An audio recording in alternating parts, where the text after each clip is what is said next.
মুসলিম, হিন্দু, বৌদ্ধ, খ্রিস্টান সকল জাতের সকল ধর্মের মানুষ যেভাবে ঐক্যবদ্ধভাবে দেশটাকে গড়ার কথা ছিল সেইভাবে আমরা করতে পারি নাই।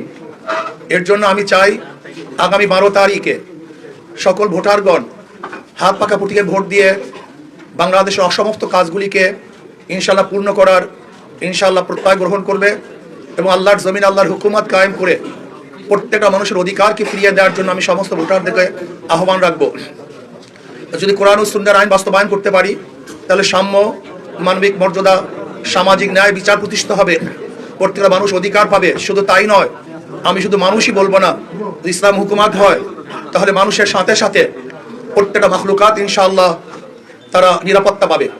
এর জন্য আসুন আগামী নির্বাচন যেন সুস্থ হয়, এর জন্য প্রশাসক যারা প্রশাসনে আছেন আমি তাদেরকে অনুরোধ করব, দীর্ঘদিনের আশা এবং আকাঙ্ক্ষা নির্বাচন হতে যাচ্ছে, কোনো অবস্থায় যেন প্রশাসন কোনো দিকে ঝুঁকে না যায়।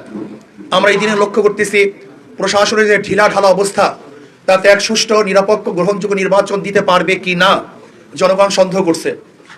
এর জন্য আমি বলবো কোনো অবস্থাতেই যেন কোনো দিকে ঝুঁকে না যায় এবং দখলদারি, জোর, কালো টাকার ব্যবহার যেন কোনো অবস্থাতেই নির্বাচনে না হয়।